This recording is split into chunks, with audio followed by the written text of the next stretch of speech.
Dober dan, gospe in gospodje.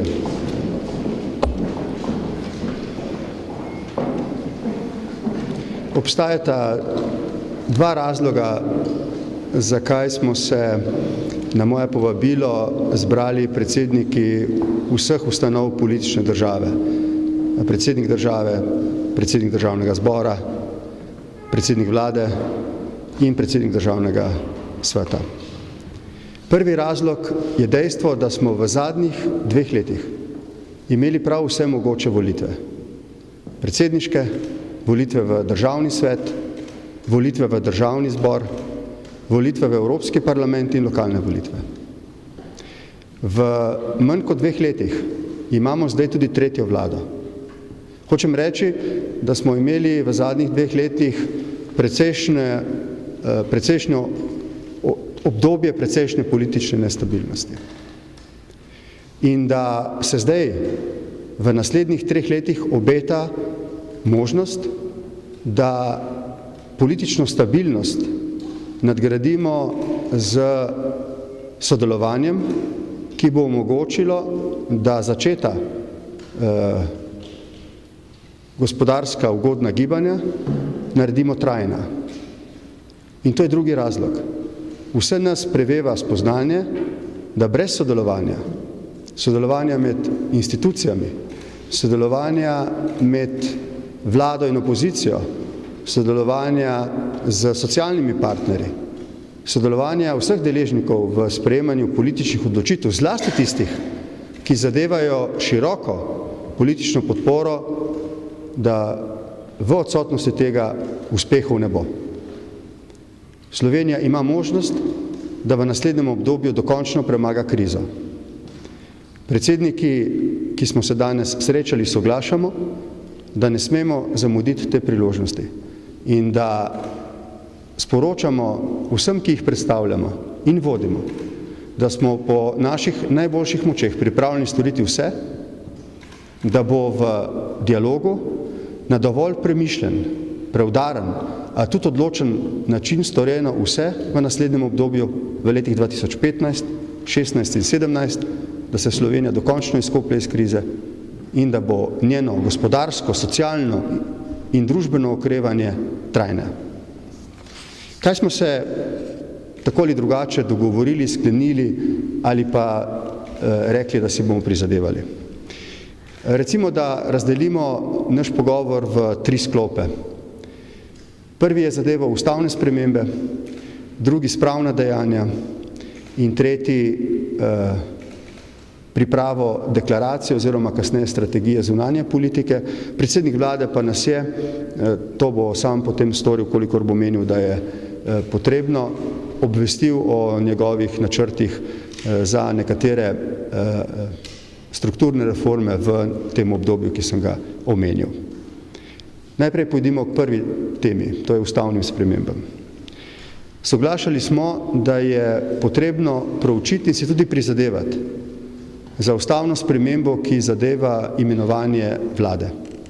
Slovenija ima unikatno odločitev, ki ima vrsto posebnosti, pa tudi zamudna je. Že več kot 15 let različne stranke, vlade ali koalicije vlagajo predloge za spremembe. In teh je kar nekaj v državnem zboru. Ker je začetek mandata vlade in državnega zbora in ker si, kot sem prej rekel, vsi prizadevamo, da bi bil zdaj tudi začetek nekega obdobja daljše politične stabilnosti, menimo, da je zdaj pravi čas, da ugotovimo, ali obstaja potrebna dvotretjinska podpora za spremembo imenovanja vlade, ki bo lažje in preglednejše. Imamo nekaj konceptov takih sprememb, domnevam torej, da obstaja obče strinjanje, da je sprememba potrebna, da pa so nekatere razlike v teh spremembah, kaže na potrebo po odkritem dialogu. Predsednik državnega zbora utegne kasneje podrobneje povedati, kako si predstavlja v začetku prihodnjega leta dialog o tem vprašanju.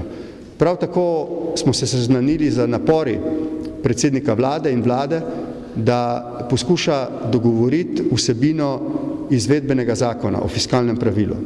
Ti pogovori že tečejo, mi smo prizadevanja vlade pozdravili, mislimo, da je potrebna tudi za ta zakon, ki bo srednjeročno uravnotežil javne finance, pridobiti široko podporo, tako da bo zaupanje v ta instrument fiskalne discipline veliko.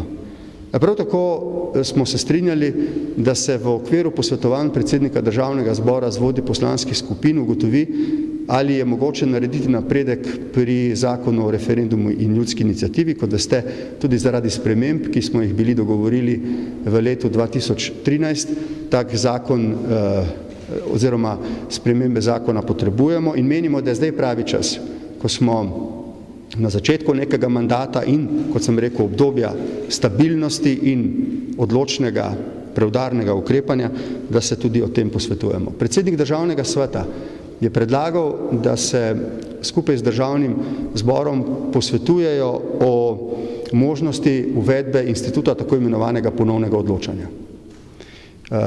Predsednik Državnega zbora, pa tudi predsednik Državnega sveta bosta to, verjamem, kasneje natančneje pojasnila, kaj lahko pričakujemo od teh usklajevanj. Druga tema je zadevala spravna ravnanja.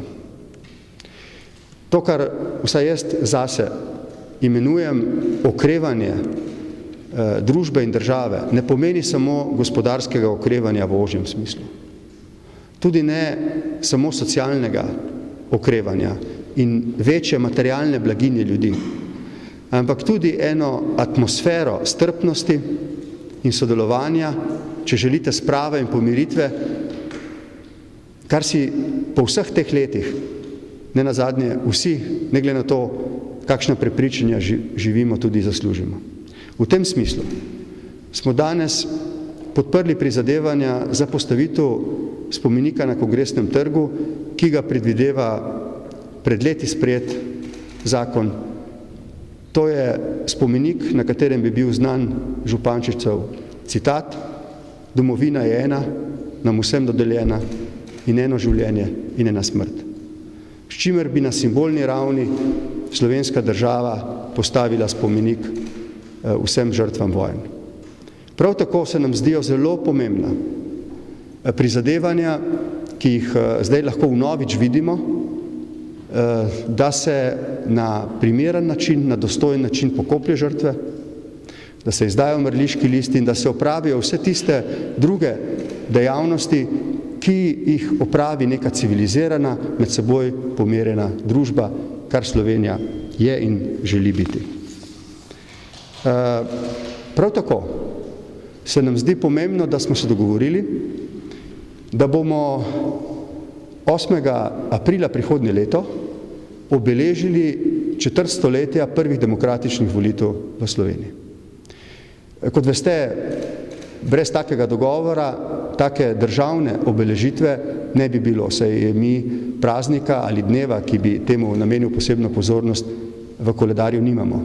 Toda tako kot vse druge države, Nemčija pri padcu Berlinskega zidu, Poljska pri solidarnosti, Češka pri žametni revoluciji in druge nam primerljive države, ki so pred četrt stoletja izvedle demokratične spremembe, tudi mi mislim, da čutimo neko notranjo dolžnost, da sebe, generacije, ki so to storile in generacije, ki se bodo tega ponosno spominjale, na neki državni obeležitvi spomnimo na to, da Slovenci nismo bili zgodovinski zamudniki pred četrt stoletja. Mi smo bili takrat v toku sprememb, ki so takrat spreminjale Evropo in svet na bolje. Pri tretji temi smo se pogovarjali o zunanji politiki. Slovenska država je zadnjo deklaracijo o zunanji politiki sprejela leta 1999. Torej imamo tudi glede tega dolžnost, da upoštevamo bistvene spremembe, ki so se zgodile z nami in v našem okolju.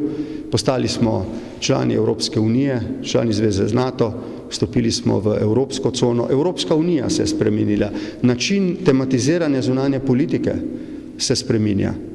Predsednik Državnega zbora vas bo obvestil, prav tako predsednik vlade, o tem, kako se želimo in nameravamo dotakniti tega vprašanja, da bi tudi tukaj dosegli čim bolj široko podporo med političnimi strankami, med institucijami, nenazadnje zunanja politika je državna politika in moramo doseči potrebno enotnost za cilje in za izvajanje te politike. In na koncu, preden dam besedo predsedniku Državnega zbora, predsednik vlade nas je obvestil o načrtih vlade, seveda, kolikor je menil, da je na takem sestanku formalne narave to potrebno in koristno, o nekaterih načrtih, ki jih ima v naslednjem obdobju z spremembami, ki so seveda zahtevnejše, ki so korenitejše in zadevajo nekatere družbene podsisteme, zato da bi bilo, kot smo rekli, okrevanje trajnejše in da bi bila Slovenija moderna država. No, o tem bodo rekli svojo besedo tudi sogovorniki, predsedniki Državnega zbora, vlade in Državnega sveta in najprej vabim predsednika Državnega zbora, da da svoje stališče, prosim. Hvala lepa. V imenu in Državnega zbora, ki ga predstavljam, moram izreči zahvalo predsedniku države za ta sklic, ki je formaliziral neko obliko političnega in institucionalnega sodelovanja, ki lahko prispeva k stabilnosti v državi, ki je potrebno za to, da se sprejmejo tisti ukrepi oziroma da pride do tistih naporov, ki so potrebni za to, da bi lahko sprejeli odločitve, ki so pomembne in zahtevajo široko soglasje.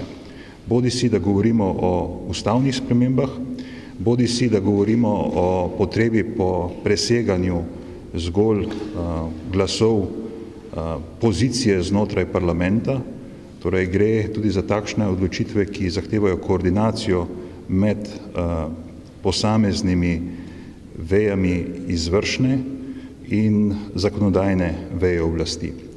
Še zlasti tle mislim na ustavne spremembe na eni strani, na drugi strani tudi potencialne spremembe, ki se dotikajo postopka v Državnem zboru, hkrati z tem tudi tisto, kar je bilo že omenjeno, potrebo po tem, da sprejmemo izvedbeno zakonodajo tako za fiskalno pravilo, kot na drugi strani za referendum in ljudsko inicijativo. Hkrati smo govorili seveda, in kar je bilo že omenjeno, o nekaterih vprašanjih, ki tudi zahtevajo širše soglasje. Na eni strani zunanja politika, kjer predvidevamo vsaj v naslednjem mesecu široko javno razpravo znotraj Državnega zbora, potem, ko da bodo vsi ostali deležniki upravili svoje oblike koordiniranja te razprave, zato da bi res dosegli takšno deklaracijo o zunanji politiki, s katero bi se strinjala tako pozicija kot opozicija, torej koalicija in opozicija, in končno tudi, da bi dosegli tiste napore, da dokončamo to zgodbo, ki nas zgodovinsko teži, torej da pridemo do sprave in s tem do zakona o dostojnem pokopu. Glede vsega tega je potrebna širše soglasje in to širše soglasje se mora potem prevesti tudi v konkretno delovanje izvršilne veje oblasti, pri čemer bo pa zakonodajna veja oblasti storila svoje, da bo omogočila tisto soglasje, ki ga lahko z usklajevanjem znotraj Državnega zbora. Hvala.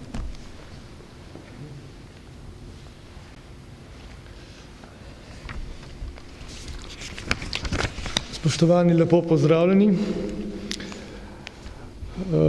Zelo me veseli, da je prišlo danes do tega posveta med nami predsedniki, kajti ta posvet je nek pokazatelj konstruktivnosti v slovenski politiki, kaže na to, da smo se sposobni, tisti, ki vodimo ključne politične veje oblasti, med seboj odprto in konstruktivno pogovarjati.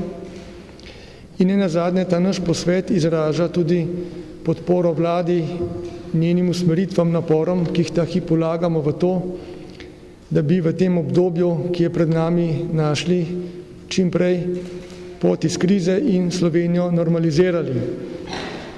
Še posebej me pri tem veseli izrecna podpora predsednika države, predsednika Državnega zbora in Državnega sveta, ki jo imamo v prizadevanju za zagotavljanje politične stabilnosti in pri vseh tistih ukrepih, ki so ta hip in v prihodnjem obdobju resnično nujni, torej neizogibni za to, da Slovenija pride iz krize, da torej, kot sem rekel, postane spet država prosperitete, država, ki bo uveljavljala trajnostni razvoj. Pri tem bi rad izrecno in močno poudaril, da ukrepi, s katerimi smo se soočili že v prvih dneh po konstituiranju vlade, ki so bili nujni, ki so bili vezani določene časovne roke in so v glavnem pomenili gašenje najnujnejših požarov, v katerih se je znašla naša vlada po nekem daljšem času politične krize in odsotnosti vlade, da ti ukrepi pravzaprav so nujni in neizogibni za vzpostavitev finančne in fiskalne stabilnosti, konsolidacije, predvsem pa so preizkusni kamen za to, da dokažemo, da smo sposobni sami upravljati se svojo državo.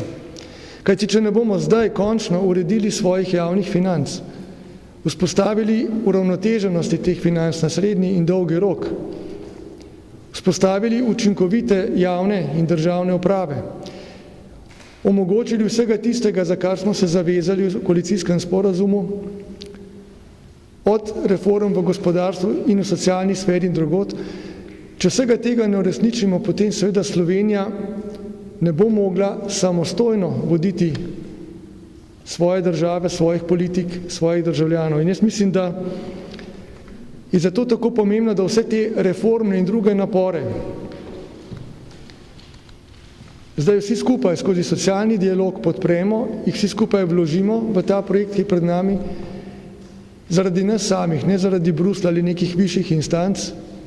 To je pomembno to zaradi nas in enostavno na to skozi leto 2015 in prihodnja leta naredimo ta nujni preboj.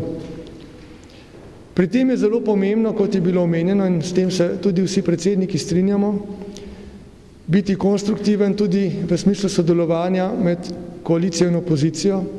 Tako smo denimo na vladi že naslednji dan, ko smo sprejeli predlog zakona o fiskalnem pravilu, šli z njim v parlament, pristojni minister ga je predstavil in se v njem pogovarjal z vsemi predstavniki političnih strank v Državnem zboru, torej tudi s predstavniki vseh opozicijskih strank, kar je eden od primerov, kako bomo ravnali tudi v prihodnje.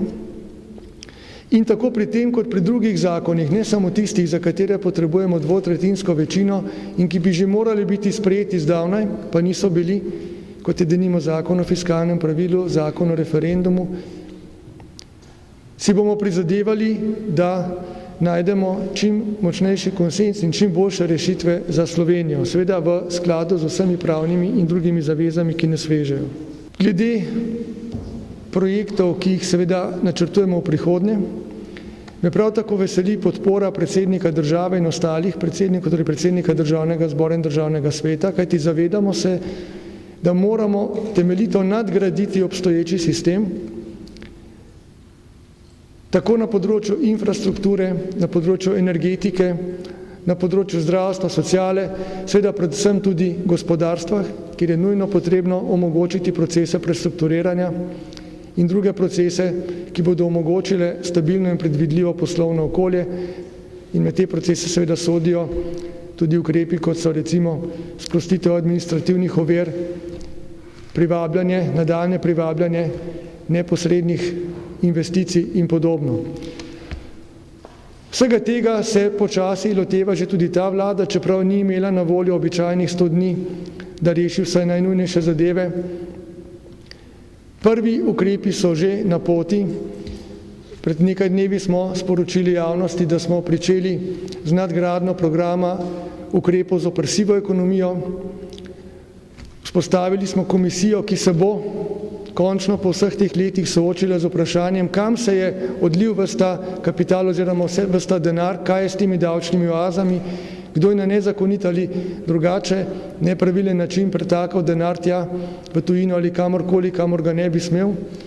Ukvarjali se bomo z drugimi revizijskimi postopki, kot je recimo revizija T6, predvsem pa bomo šli v projekte, ki bodo prinašali dodano vrednost, ki bodo prinašali gospodarstvu multiplikativne učinke, tako na področju energetike, da imamo energetska obnova stavb, kot na področju infrastrukture, kjer se bomo morali lotiti prenovitve in vzpostavitve učinkovitega železniškega sistema, torej njegove nadgradnje in zagotovitve tega, kar že tako dolgo pogrešamo.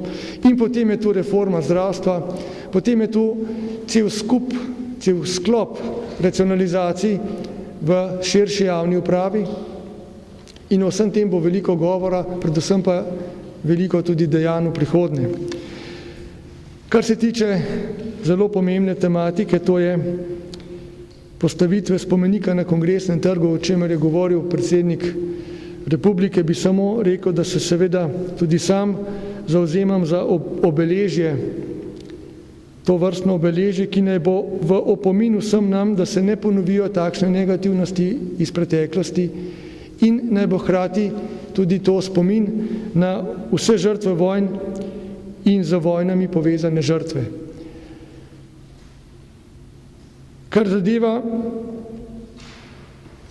drugo dimenzijo tega vprašanja, se bom seveda z vlado zavzemal za pieteten pristop k pokopu mrtvih in ureditvi grobišč. To je civilizacijskega pomena in Slovenija je dolžna vsa ta dejanja še postoriti. Končno naj omenim, da seveda si bo ta vlada prizadevala nadvse opraviti nekatere nujne in pomembne stvari tudi na področju zunanje, torej mednarodne politike. Seveda bo naša osnovna pozornost namenjena bodoči strategiji o zunanji politiki, ki bo sledila deklaraciji Državnega zbora na tem področju. Predvsem pa, in s tem bi zaključil, si želim, in na ta način bom tudi usmerjal vlado, da bi Slovenija izgubila velik del izgubljene kredibilnosti in ugleda v mednarodnem prostoru. Žal smo s to krizo in z mnogimi, bi rekel, nepravilnimi ravnanji Sloveniji močno poslabšali ta ugled, izgubili veliko zaupanja sa strani naših mednarodnih partnerjev in zdaj je čas, da počasi, potrpežljivo to zaupanje pridobimo nazaj. Prvi koraki so bili že storjeni in kot sem rekel, si bom prizadeval kot predsednik vlade, da nadaljujemo po tej poti. Za konec res sem hvaležen, da je prišlo do tega posveta, ki je izkazal neko podporo procesom, za katere se zavzemam, torej politični stabilnosti in vsem tistemu, kar nas mora pripeljati iz krize. Hvala lepa. Lep pozdrav seveda tudi iz moje strani. Najprej bi se seveda želel zahvaliti predsedniku republike, da je sklical ta sestanek in pa obema predsednikoma vlade in pa seveda predsedniku Državnega zbora, kajti verjamem, da v Sloveniji prav to ta gesta razumevanja, sodelovanja in vsega tega kaže na tisto stvar, v kateri bi se morala Slovenija najti in skupaj peljati stvari naprej. Verjamem, da je prav to sodelovanje med različnimi inštitucijami tisto pravo, ki nas bo pripeljalo do rešitev, v katerih si vse državljanke in državljani tako želimo. Verjamem, da je Državni svet tukaj za svojimi predstavniki, državnimi svetniki, ki imajo na nek način interesno željo, imajo strokovno znanje in prihajajo iz civilne družbe, iz vseh področij, tist segment politike oziroma delovanja Državnega sveta, ki bo omogočal, da nekako preko lokalnih interesov, preko šolstva, znanosti in vseh ostalih področij lahko pripomoremo k kvalitetnemu sodelovanju in izvedbi vseh želja, ki jih imamo v Republiki Sloveniji. Želel bi povedati tudi to, da v Državnem svetu verjamemo, da je odnos do mednarodnih stvari prav tako zelo pomemben, kajti delovanje v mednarodnem prostoru je za Slovence in za Slovenke pomembnega značaja in zato upam, da bomo tudi tukaj z predsednikom države in tako ostalimi predsedniki našli dober stik sodelovanja, da bo tudi Državni svet v teh mednarodnih stvareh aktivno sodeloval. Ena od takih stvari je, da bomo tudi v bližnjih mesecih imeli kar nekaj javnih posvetov o deklaraciji, o strategiji, katere bojo potem seveda pristojni organi tudi sprejemali. To se tudi dogovarjamo z Ministrstvom za zunanje zadeve in to se nam zdi pomembno. Ob tem bi rad seveda povedal še pomembno stvar in to je, da so se nekak način, vsi skupaj smo se nekako odgovorili in pogovorili o tem, da bi nekako podpirajo prizadevanje Državnega sveta, da se v Državnem zboru podpre nekakva zamisel Državnega sveta o ponovnem odločanju o zakonu po vetu Državnega sveta. Mislimo, da je to zelo pomembna tema in s tem bi seveda tudi največ pridobile državljanke in državljani, ki bi omogočili sprejemanje kvalitetnejših zakonov v Državnem zboru. Še enkrat bi se rad zahvalil za ta simbolični pomen, ki je tukaj danes prisoten in verjamem, da bodo določena takšna srečanja formalno še potekala, pa vendarle ob priložnosti. Toliko iz moje strani. Hvala lepa. Hvala lepa. Rad bi se vam zahvalil za vašo prijaznost. V teh dneh vsi predsedniki veliko nastopamo v javnosti in bo še priložnosti za vaše vprašanja in našo dolžnost, da na nje odgovorimo. Danes bi pa na tej točki našo predstavitev zaključkov tega srečanja zaključili. Hvala lepa.